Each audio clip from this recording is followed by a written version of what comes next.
Miles de colombianos son víctimas de hechos delictivos todos los días. Y entraron apuntándonos diciendo que era un allanamiento, pero obviamente inmediatamente supimos que no. Pero muchos de ellos deciden no denunciar ante las autoridades. ¿Por qué? Para mí es muy difícil poder decir, voy a ir a poner la denuncia y el man sabe quién soy yo. Y algunos que sí denuncian se ven expuestos a amenazas y graves consecuencias. Está prófuga y nosotros nerviosos todos los días, esperando que Dios quiera no nos pase nada. Otros aseguran que han llegado a pagar con su propia vida. Este tipo acabó con todos nosotros, con toda la familia. ¿Tú crees que él iba a vengarse de usted? No creo, estoy totalmente segura. Era con sed de venganza. Y ni la policía se salva de las amenazas cuando hace su trabajo. Y los otros delincuentes y hasta las mismas familias de los delincuentes amenazaron a los policías.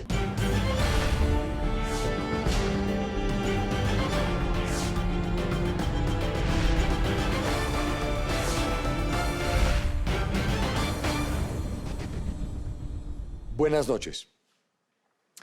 Para la víctima de un delito, pocas cosas pueden darle más alivio que denunciar al criminal que le causó tanto dolor. Pero en Colombia hay muchas víctimas que no pueden buscar la justicia que tanto merecen. ¿Saben por qué? Porque en algunos casos el criminal los amenaza. Denúnciame y te mato. Es el mensaje nefasto que reciben.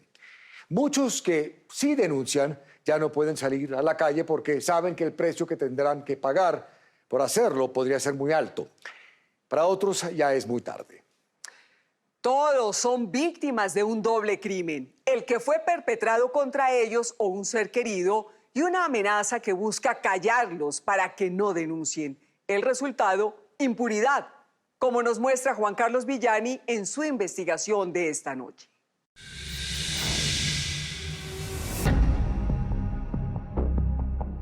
Porque no sabemos si esa persona, como aún sigue en libertad, tenga aún más represalias. Nos ha tocado prácticamente emigrar a otras zonas porque pues tememos por nuestras vidas. Es que nosotros, como víctimas, tenemos que andar por las alcantarillas y los bandidos por los andenes. Todos ellos tienen algo en común. La camioneta blanca, muchacho. Mucho miedo luego de denunciar. Otras víctimas de hechos delictivos no denunciaron porque están asustados y no se sienten seguros. Uno piensa en la integridad y en la vida pues, de la familia. Yo trabajo y vivo en el sector. Incluso yo tengo temor hasta salir a trabajar. Y uno que teme que cuando esta gente salga más ofendida, pues vengan y tomen represalias contra uno, contra la familia, contra la misma persona. Se trata de algunas, del creciente número de historias que cada vez viven más colombianos que sienten miedo a denunciar hechos delictivos por venganza de sus victimarios.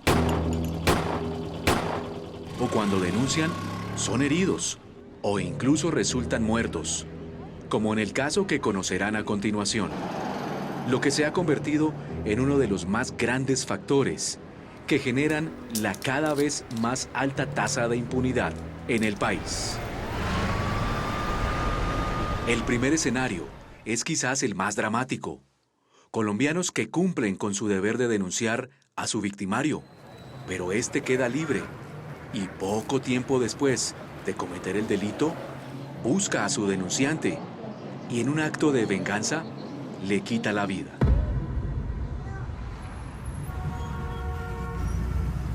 Carmen Cecilia Contreras, de 55 años, vivía y trabajaba en un puesto de comida en el barrio Santa Fe, en el centro de Bogotá. Nérgida Jiménez es su hermana. La gente la quería muchísimo, muchísimo.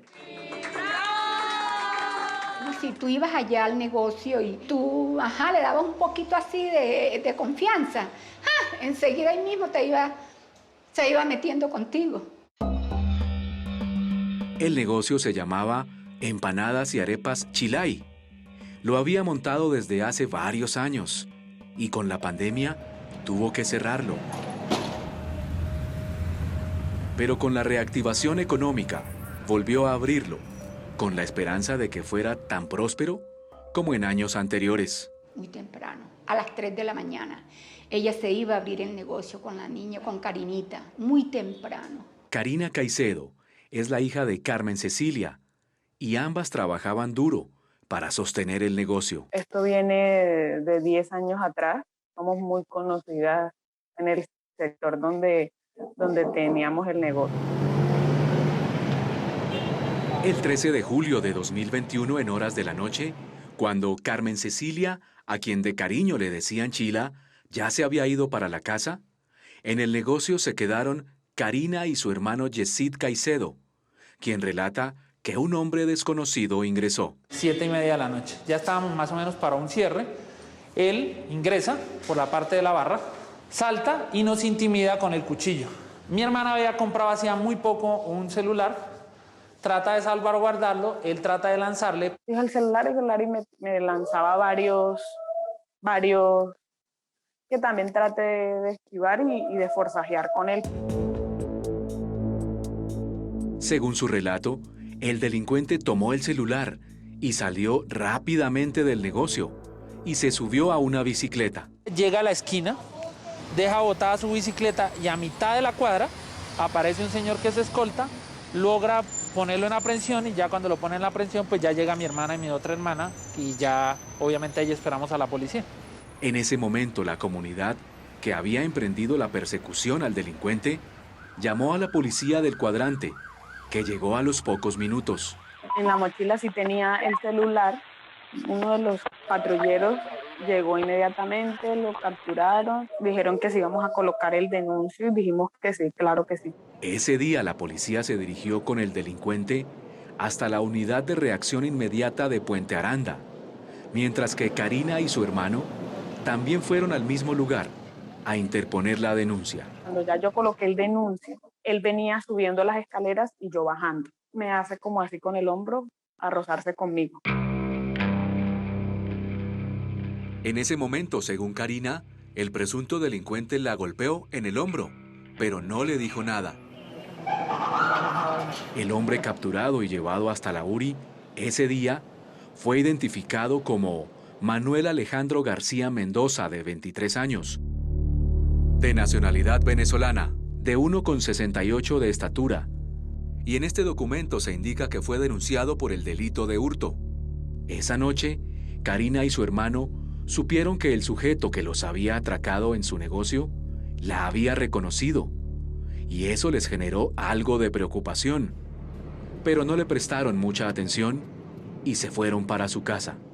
Juan Cerón es el investigador de la SIJIN de Bogotá, que asumió la investigación. Y en ese momento quedó a disposición de la Fiscalía, esta persona. Sí, señor, exactamente. ¿Y ustedes quedaron convencidos de que él iba a ser judicializado y enviado tal vez a prisión? Pues eso era lo que esperábamos, porque pues estaban todos los hechos. Fue tomado en flagrancia, las autoridades llegaron. Comenzaron a pasar los días y para Karina y su hermano, el robo comenzó a pasar a un segundo plano. Volvieron a su vida normal en el negocio de su mamá.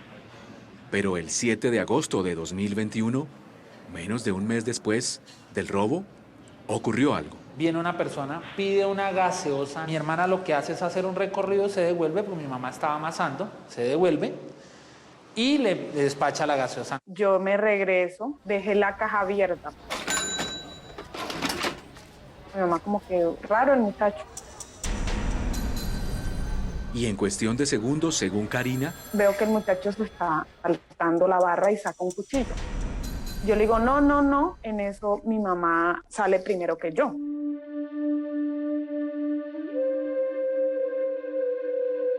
Ya el muchacho salta, empieza a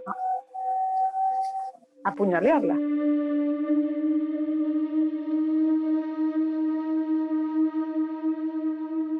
Reaccioné y enseguida giré.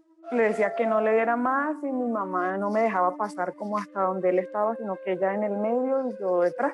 Cuando pude retirarla para poder, o sea, que ella me dio como el espacio, él también me agredía a mí.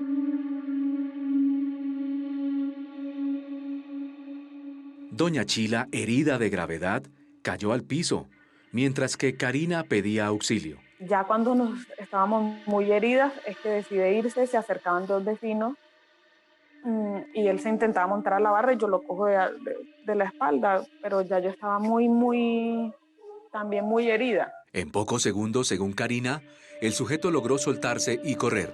Y como se ve en estos videos de cámaras de seguridad, algunos de los vecinos trataron de detenerlo, pero no lo lograron. Ambas mujeres, mamá e hija, fueron llevadas a un centro hospitalario.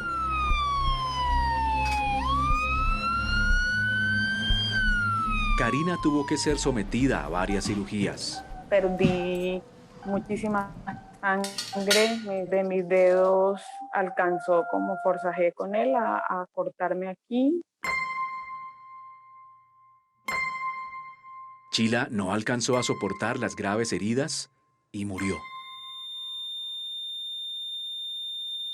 Ella no merecía esa muerte para nada. Ella no merecía que ese tipo la fuera a matar como la mató. Hoy, mire, hasta abrir la puerta le duele a uno.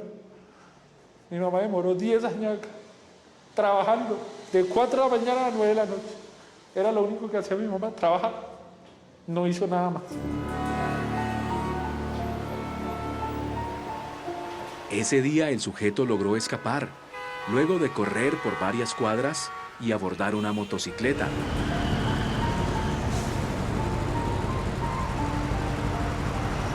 Según Karina, logró reconocer al agresor que le quitó la vida a su mamá y la dejó gravemente herida. Primer instante que él llegó a comprarme la gaseosa, supuestamente, yo no lo reconocí.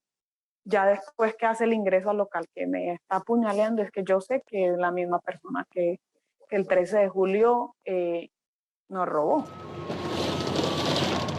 Pero la pregunta que se hacía la familia era, ¿por qué este hombre, que ya había sido capturado, pudo regresar a buscar a quienes lo habían denunciado?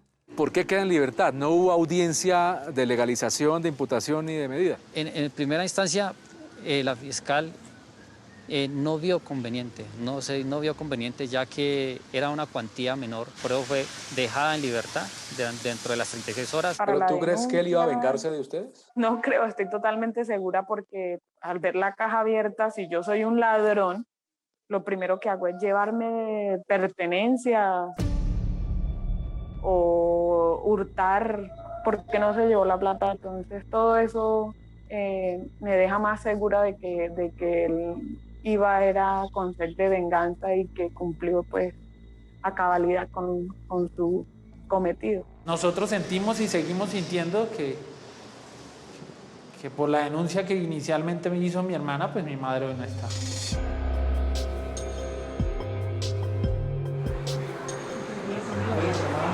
Para Yesid y Karina, este es el claro ejemplo de que denunciar un hecho delictivo en Colombia es peligroso, ya que el Estado, según ellos, no está en la capacidad de investigar la mayoría de los crímenes, y mucho menos garantizar la seguridad de quienes denuncian. Si ese día su hermana no hubiera puesto la denuncia, ¿su mamá estaría viva?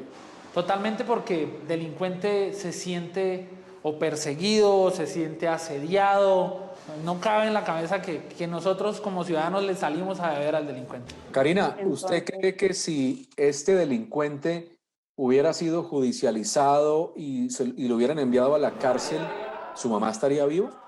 Claro que sí, se hubiera podido evitar el homicidio de mi mamá porque ese hombre no se hubiera acercado allá. General, si esta persona capturada hubiera sido enviada a la cárcel, ¿la señora estaría viva? Posiblemente el delincuente que si hubiera estado un tiempo no hubiera logrado ubicar nuevamente a estas personas.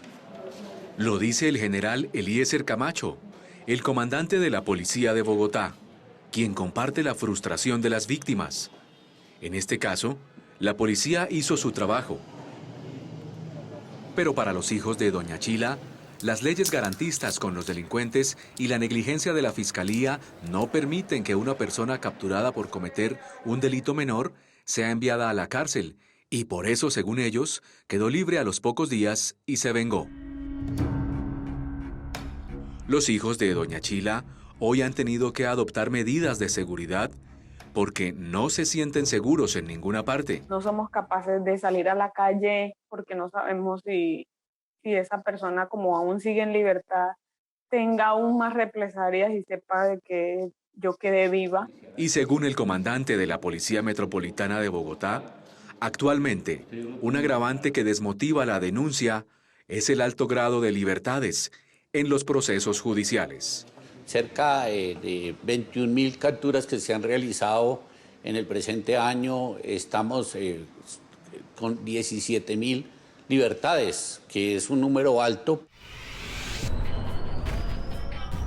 Y entre esos delincuentes que quedan libres por las leyes garantistas, Séptimo Día pudo establecer con fuentes independientes que cada vez más de ellos están tomando venganzas contra sus denunciantes, como en el caso de la familia Contreras.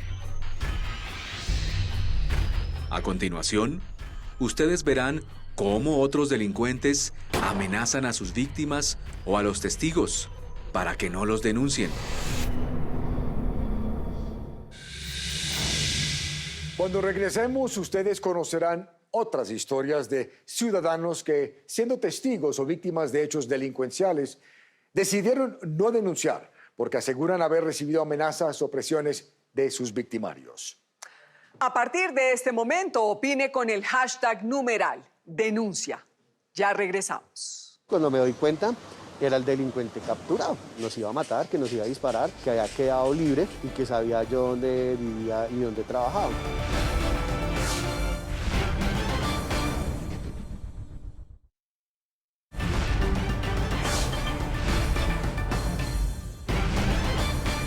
Denunciar un delito es clave para que la policía pueda capturar un delincuente, pero según un estudio del DANE, en Colombia en 2020 más del 70% de los hechos delictivos no fueron denunciados por sus víctimas y una de las causas es el miedo.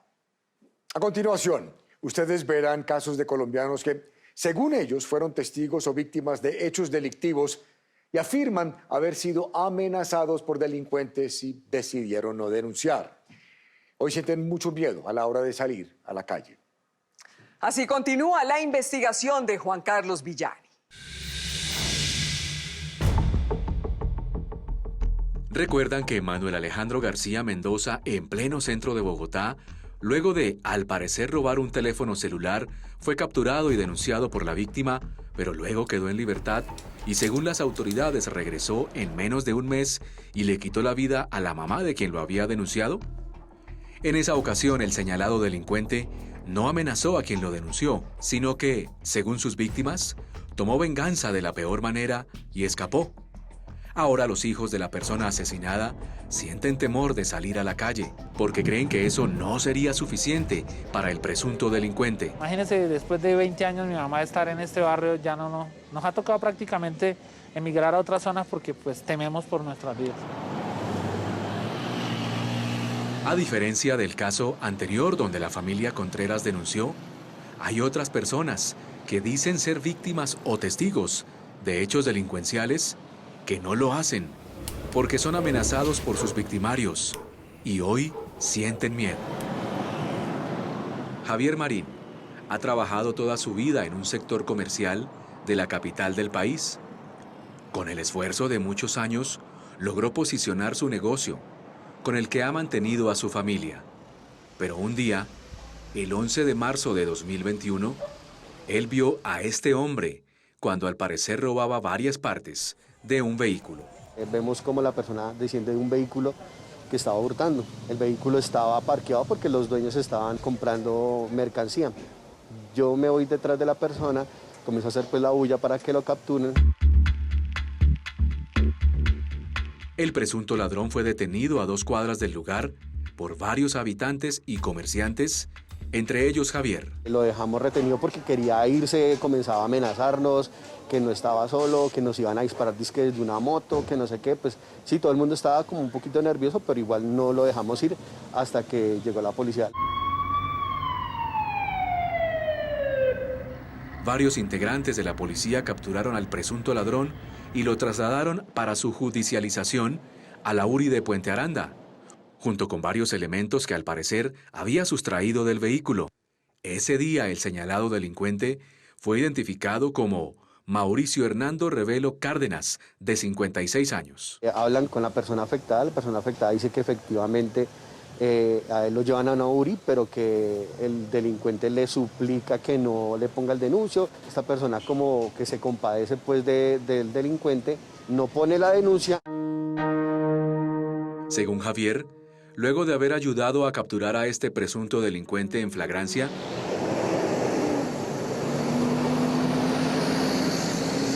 al día siguiente quería interponer la denuncia, porque según él, no era la primera vez que lo había visto robando en el barrio.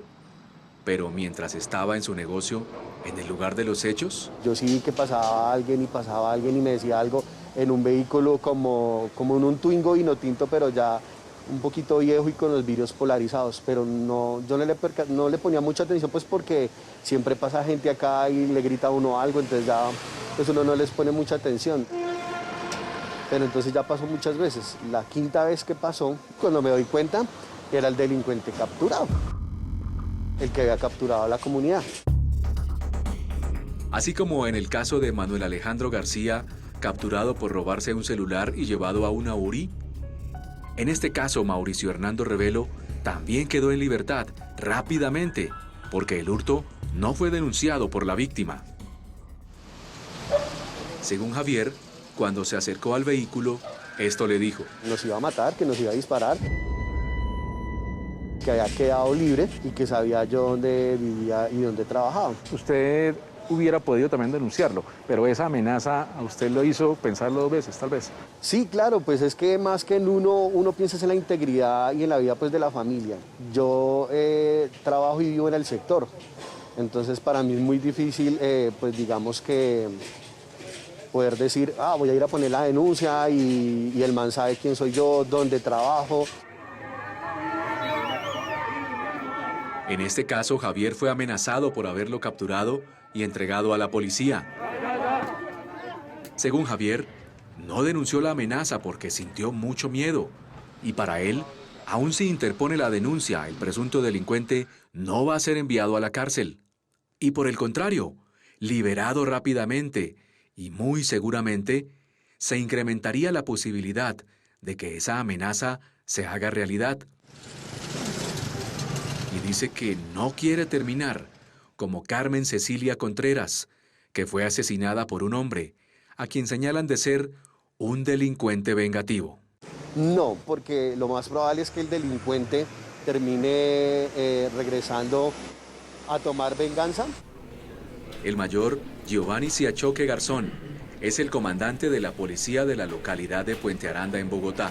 Mayor, ¿la policía tiene conocimiento de que este presunto delincuente a las pocas horas fue y amenazó a este ciudadano que ayudó a capturarlo? No, no tenemos conocimiento. Lo importante es instaurar la denuncia ante esta persona que lo amenazó. Pero Javier no lo va a hacer, porque como muchos colombianos, él sabe que es poco lo que las autoridades pueden hacer para evitar que el presunto delincuente tome represalias en su contra. Si yo estoy con mi familia o estoy solo y realmente siempre no dejo de mirar hacia atrás o alguien que se me acerque, sí, por si vive uno con un tipo de pánico en la calle. En este caso, Javier sabe que fue identificado por el supuesto delincuente y debido a eso tuvo que cerrar su negocio y hoy se pregunta si denunciar realmente vale la pena, como lo señalan las autoridades. Uno no siente seguridad en absoluto, uno le da temor, por eso la denuncia nunca se da.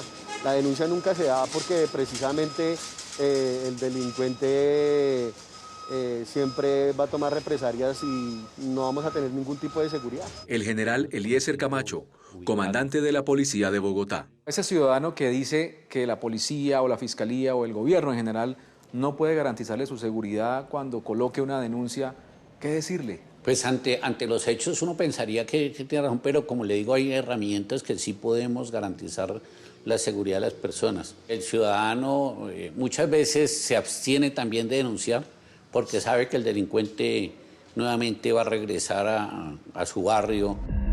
Presuntos delincuentes como Mauricio Hernando Revelo, que al parecer amenazan a sus víctimas y no son denunciados, fácilmente reinciden y siguen cometiendo delitos contra otros ciudadanos, lo que evidenciaría la alta tasa de impunidad que nace del temor de muchos colombianos a denunciar.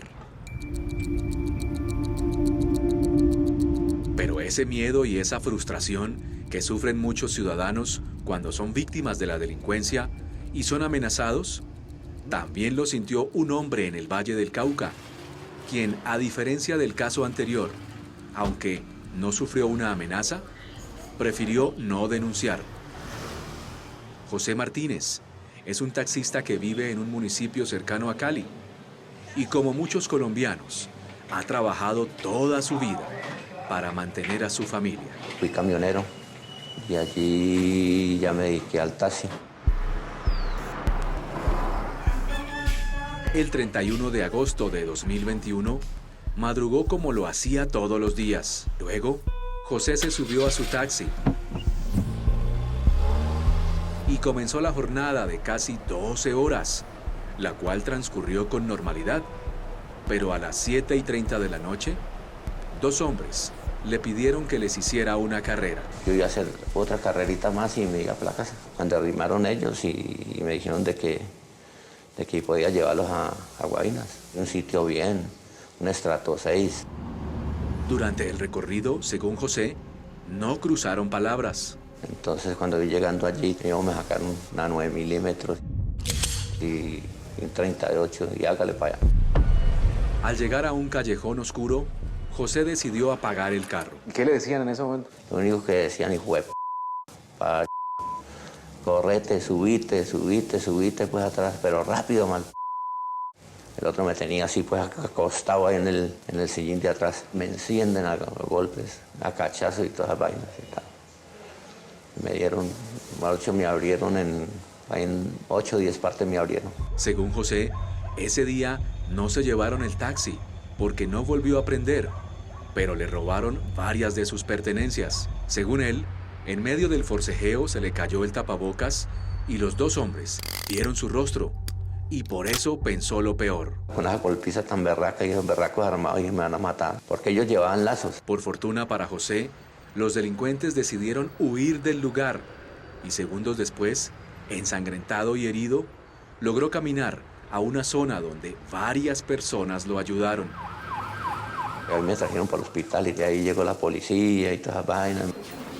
Con el paso de las horas, José fue dado de alta y regresó a su casa y comenzó el proceso de recuperación. Según él, no denunció porque siente miedo. Ese día la policía no logró la captura de los dos delincuentes y eso dejó muy intranquilo a don José. Incluso yo tengo temor hasta salir a trabajar. Según la policía, en estos casos, es probable que los delincuentes identifiquen a sus víctimas. El coronel Edgar Rueda, comandante operativo de la policía de Cali. El taxista pues no denunció, manifestando que tenía temor por tener unas represalias del caso, ya que lo pueden identificar plenamente. Como este, hay muchos ciudadanos víctimas de hechos delictivos que deciden no denunciar por temor a represalias de sus victimarios y porque creen que el Estado no puede garantizar su seguridad si denuncian. Para Johan Avendaño, experto en seguridad ciudadana, hoy miles de colombianos que cumplen con su deber de denunciar quedan a merced de los delincuentes y sin garantías para sus vidas. Ni garantías para su vida ni acceso real a la justicia, porque sabe que no va a tener una contribución al respecto y en últimas, pues, la delincuencia, que tiene una lógica organizada muy estructurada, está llegando a la venganza. Quisimos saber cuáles son las cifras de colombianos que prefieren no denunciar los hechos delictivos de los que son víctimas. Juan Daniel Oviedo es el director del Departamento Administrativo Nacional de Estadística DANE, entidad que realizó un estudio que dejó en evidencia que en 2020 la tasa de no denuncia fue del 72,9%, mientras que la de denuncia fue del 27,1%.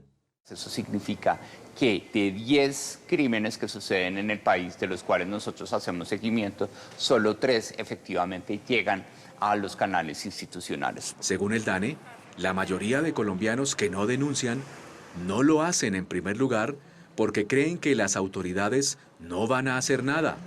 Y segundo, porque sienten desconfianza. Director, el miedo a la denuncia está incluido en el segundo punto, usted me mencionaba ahora. Exactamente. Cuando nosotros hablamos del miedo a la denuncia, puede ser la desconfianza que existe por parte de los ciudadanos en el sistema institucional de justicia. Recordemos que en los dos casos anteriores, las víctimas o los testigos no denunciaron formalmente a los presuntos delincuentes. Más adelante conocerán otros casos de personas que sí denunciaron a sus victimarios y como consecuencia, sus vidas cambiaron.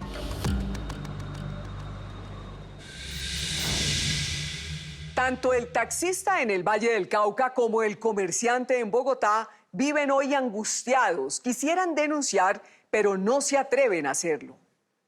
Ya regresamos. Viene un muchacho de los que los estaban apoyando a él con un revólver calibre 22 color negro. De 5 tiros le sacaba 4, le dejaba 1, giraba el tambor, lo cerraba, me lo ponía aquí en el abdomen, en este lado, y me decía: a ver, viejo hijo de tanta, si te acordás dónde tenés más plata.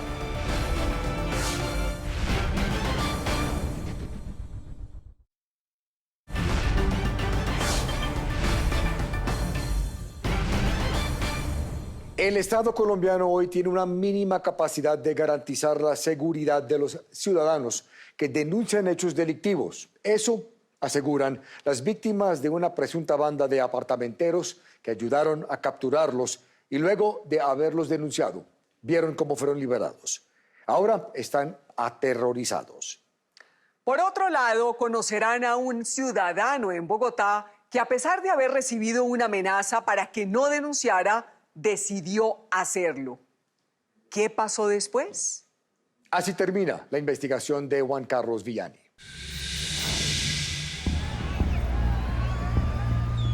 Además de colombianos que no denuncian por temor, existe otro grupo de ciudadanos que, a pesar de ese temor o de las amenazas, deciden hacerlo, en ocasiones a un precio muy alto. Luis Eduardo y su familia vivieron durante 28 años en un condominio residencial en el sur de Cali. Pero en la madrugada del 29 de julio de 2018 ocurrió algo. Sentimos unos golpes muy fuertes en la puerta principal de la casa. Salimos a verificar y nos dimos cuenta que, a través de un vidrio, de que había un grupo fuerte de personas afuera que estaban violentando la puerta. Muy asustados, Luis Eduardo y su familia no tuvieron tiempo de llamar a la policía y alrededor de 6 hombres lograron ingresar a su casa. Todos fuimos amordazados, nos amarraron pies, manos y nos taparon la boca con cinta. Sin embargo, Juan David, uno de los hijos de Luis Eduardo, no fue amordazado. Él estaba en su cuarto y en cuestión de segundos logró activar el GPS de su celular. Ellos entran a mi habitación y me encuentran con el celular en la mano. Yo le paso el celular, lo meto en la maleta y la cierran. Enseguida, Juan David fue llevado junto a los demás y fue amarrado. Para intentar que los asaltantes se fueran rápido, Luis Eduardo accedió a entregarles el dinero que había en la casa. Alrededor de 83 millones de pesos valía lo que él cogió allí del sitio que yo tenía, donde ellos no habían logrado llegar por el mismo acelere que ellos manejan. Sin embargo, los asaltantes, según Luis, querían más. Viene un muchacho de los que los estaban apoyando a él con un revólver calibre 22 color negro. De 5 tiros le sacaba 4, le dejaba 1, giraba el tambor, lo cerraba, me lo ponía aquí en el abdomen, en este lado, y me decía: a ver, viejo hijo de tanta, si te acordás dónde tenés más plata. Luis Eduardo relata que logró convencer al delincuente de que no lo matara porque no tenía más dinero. Y por eso los asaltantes comenzaron a tomar otros elementos, como televisores y joyas, y decidieron llevarse una de las camionetas que estaba afuera. Minutos después, Luis Eduardo y su familia lograron desatarse y avisaron a sus vecinos. Y Juan David les contó que había activado el GPS del celular. Juan David y su hermano decidieron salir en otro vehículo para tratar de alcanzarlos y comenzó una persecución por las calles de Cali. Minutos después, los delincuentes llegaron a una zona de ladera de la ciudad, conocido como Los Chorros, y por eso Juan y su hermano decidieron parar y avisar a la policía de la estación Meléndez. En ese momento recojo, un policía se monta al carro con nosotros y una motorizada nos acompaña. El helicóptero Halcón también se sumó al operativo. Minutos después, Juan David y la policía llegaron al sitio exacto que marcaba el GPS de su teléfono y ya había amanecido. Los policías dan la vuelta, salen detrás de ellos, escucho disparos, mi primera reacción fue jalar a mi hermana y nos tiramos debajo del carro. Ese día, según la policía, se logró la captura de 4 de los presuntos asaltantes. Buenos días. El coronel Edgar Rueda, comandante operativo de la policía de Cali. A quienes se les encuentra en su poder los elementos que habían sido hurtados, un arma traumática, se le inmoviliza 2 vehículos. Luego de ser víctima del robo, Luis Eduardo Gordon decidió denunciarlos formalmente para que los capturados fueran judicializados y asegurar su encarcelamiento. Gracias a los elementos que fueron recuperados y en la denuncia que formularon las víctimas, se pudo poner a disposición de la autoridad competente, pero posterior a 3 años estas personas quedan en libertad por vencimiento de términos. Para Luis Eduardo y su familia, esa ineficiencia en la justicia es la que hoy lo tiene sumido en el miedo y en el pánico de que algo pueda pasarle, luego de haber decidido denunciarlos. Y he tomado medidas, pues, las que uno puede tomar. Sabe que aunque no ha recibido amenazas directas, los asaltantes conocían su residencia y luego de denunciarlos, decidieron vender la casa y mudarse. La idea es que no nos encuentren. Es que nosotros, como víctimas, tenemos que andar por las alcantarillas y los bandidos por los andenes. Como si fuera poco, tuvo que instalar puertas blindadas en su negocio y adoptar fuertes medidas de seguridad. Luis Eduardo Gordon y su familia también contemplan la posibilidad de irse del país debido al temor de que los delincuentes que los asaltaron están libres y puedan tomar venganza por haberlos denunciado. Para el general Juan Carlos León Montes, comandante de la policía de Cali, eso desestimula bastante al ciudadano con colocar las denuncias. Este año, 4.998 personas se han capturado por parte de la Policía Metropolitana de Cali por todos los delitos y han quedado en libertad 2.317. Estamos hablando casi de un 50-55% de personas que quedan en libertad. Aunque no existen cifras oficiales sobre cuántos homicidios por venganza contra los denunciantes ocurren en Colombia, según Víctor Andrés Salcedo, abogado penalista, estos casos sí se presentan por una razón. Hay una incapacidad estatal de garantizar a las personas que denuncian la protección de su integridad, de su vida. Pero no solamente personas del común son víctimas de amenazas por parte de la delincuencia. Los policías que participaron en este otro operativo en octubre de 2021 y dieron de baja a un delincuente y otro fue capturado en Cali, fueron amenazados. Los otros delincuentes y hasta las mismas familias de los delincuentes amenazaron a los policías. Así es. En Colombia, quienes tienen que velar para proteger a los ciudadanos, cada vez más también son amenazados por cumplir su trabajo. A este nivel de valentía han llegado los delincuentes. Según el general, los uniformados que participaron en este caso tuvieron que ser trasladados para evitar que las amenazas se hicieran efectivas. Pero a diferencia de Luis Eduardo en Cali, quien decidió denunciar y no ha recibido amenazas directas y hoy siente miedo, otra víctima de la delincuencia en Bogotá sí fue intimidado por quienes lo robaron, pero a pesar de eso, también decidió denunciar. Él es Fabio Montoya, un conductor que se gana la vida recorriendo las calles de la capital. El 24 de septiembre de 2021, aceptó un servicio. Yo creería que eran las 11:30 más o menos, ¿no? De la noche. Eran 2 personas. Según Fabio, una vez llegaron al destino, inmediatamente el de atrás me inmovilizó, tenía un arma de fuego, entonces me colocó el arma de fuego en la cabeza y el otro me agredía, pues trató de agredirme con arma blanca. Inmediatamente me bajé, el personaje que estaba al lado pasó, ocupó mi lugar y arrancó. Esa noche Fabio, muy asustado, tuvo que caminar hasta un CAI de la policía, donde relató lo sucedido y dio aviso a la empresa para que ubicaran el carro por GPS y activaran un sistema de seguridad para bloquearlo.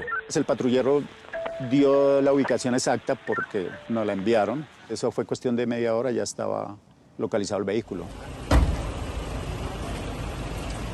Rápidamente Fabio se dirigió al lugar en compañía de la policía. Al bajarme vi el vehículo y tenían esposados los tipos a la puerta del vehículo. ¿Ellos a usted qué le dicen en ese momento? Que si lo denuncio, que tranquilo, que me busca por donde sea. Esa misma noche, en horas de la madrugada, y a pesar del temor por la amenaza, Fabio se dirigió hasta la URI de La Granja, localidad de Engativá. Es un trámite muy demorado. Ahí esperar junto con los asaltantes, ahí tienen toda la oportunidad de grabarse la persona, de verla. Ese día los capturados fueron judicializados. Uno de ellos, identificado como Jackson Valencia, según las autoridades ya presentaba anotaciones por hurto y porte de armas. Luego de poner la denuncia, Fabio regresó a su casa, pero a las pocas horas se enteró de algo. El mayor Miller Rojas, comandante de la policía de Engativá. No tienen ni siquiera una medida domiciliaria, entonces pues les permite pues estar nuevamente en la calle. Ahora Fabio está con miedo de salir a la calle porque teme algo. La represalia normal de un delincuente, ¿no? ¿Qué se puede esperar de una persona que lo atraca con arma de fuego, que tiene un prontuario, que tiene bastantes antecedentes? Yo creo que es preocupante por la vida, por todo, ¿no? Personas como Fabio y Luis Eduardo denunciaron a sus victimarios, quienes quedaron en libertad y hoy sienten miedo. Javier Marín y José Martínez, quienes no denunciaron, también sienten temor, al igual que los hijos de Doña Chila, quien fue asesinada vilmente, al parecer en venganza por la denuncia. En todos los casos, ellos aseguran que es poco lo que se puede hacer para evitar que haya represalias luego de denunciar. Llegamos hasta la Comisión Primera, aquí en el Congreso de la República, para escuchar las opiniones de algunos de los senadores de por qué muchos colombianos prefieren no denunciar, por qué muchos ciudadanos son amenazados cuando interponen denuncias y entender qué se puede hacer desde el Congreso de la República para mejorar todo el aparato judicial en torno a la denuncia. Y después de ahí se expande. Para el senador Rodrigo Lara, esas libertades permiten que muchos de los delincuentes capturados por delitos menores tengan la facilidad de regresar a atentar contra sus denunciantes. Y por eso presentó un proyecto de ley. Yo estoy creando la figura de la recurrencia. Eso quiere decir que después de 3 capturas por los mismos hechos, el fiscal tiene la obligación de solicitar medida de aseguramiento contra esa persona. Y el senador Luis Fernando Velasco propone. Le entregaría lo que hoy son esos delitos de todos los días, se lo entregaría a las autoridades municipales y a cambio de convertirlos en delito, los mantendría en contravenciones especiales de policía con capacidad de sanción con pérdida efectiva de la libertad. Es decir, que los delincuentes que cometan delitos considerados hoy como menores serían privados de la libertad. Pero para que esas iniciativas se conviertan en leyes, tendrían que recibir el apoyo de la mayoría del Congreso, porque si no, solo se quedarían en propuestas. Séptimo Día solicitó en repetidas ocasiones una entrevista con el fiscal general de la Nación, Francisco Barbosa, para trasladarle esta pregunta que se hacen miles de ciudadanos. ¿Qué hacer para evitar que los delincuentes tomen venganza de quienes denuncian? Pero no hubo un pronunciamiento. También buscamos al ministro de Justicia, Wilson Ruiz, pero tampoco quiso pronunciarse. Para todas las víctimas de estos hechos delincuenciales que contaron sus historias, sus vidas cambiaron. Y aunque algunos denunciaron y otros no, hoy los embarga algo en común: el miedo, porque los presuntos delincuentes están libres y, según ellos, siguen siendo peligrosos. Yo te lo digo y te lo digo francamente. O sea, si a mí me retrocedieran 2 meses atrás que va a cumplir mi mamá de muerta, no denuncie, te lo juro que no lo haría. Este tipo de casos como el de nosotros hace que la persona se cohíba de hacer un denuncio. Lo más probable es que el delincuente termine regresando a tomar venganza, termina tomando represalias contra quien lo capturó. Las retaliaciones, no, la retaliación es una realidad, nosotros las hemos sentido. La persona que comete este tipo de delitos sea castigado y que la persona que denuncia tenga sus garantías. Según ellos, nada es comparable con el dolor que se siente al perder a un ser querido. Lo único que aliviaría en algo ese dolor sería que el verdugo, que además amenaza, recibiera un castigo proporcional al daño causado. Pero saben que en Colombia eso es muy difícil.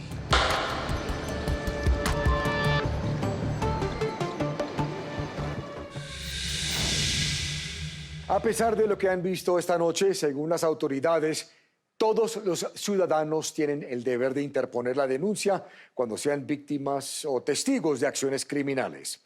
Si son amenazados, pueden acudir a la policía, quien iniciará las acciones para ofrecerle la protección necesaria.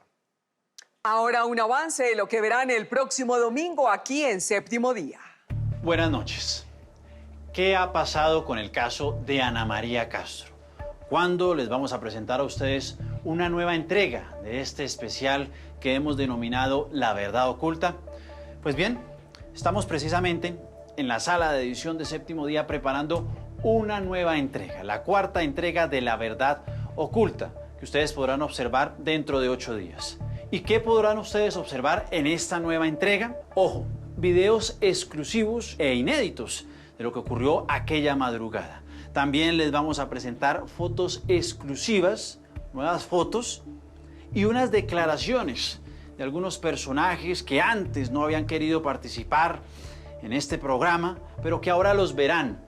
Verán a esos personajes dando unas declaraciones realmente impactantes. Y todo para que ustedes puedan tener mejor idea, mejores elementos de juicio para tratar de llegar a la verdad de este caso. ¿Qué fue lo que le pasó esa madrugada a Ana María Castro? ¿Fue un suicidio? ¿Fue un accidente? ¿O fue un feminicidio? El próximo domingo en Séptimo Día. Si tiene una historia que contar o una denuncia que hacer, escríbanos en la dirección que aparece en pantalla. También me pueden escribir a mí, la dirección también está en la pantalla. Si quieren revivir el capítulo completo, lo pueden hacer a través de www.septimodia.co o en nuestro canal de YouTube, Séptimo Día Caracol. Gracias por acompañarnos. Nos vemos el próximo domingo en la próxima edición de Séptimo Día.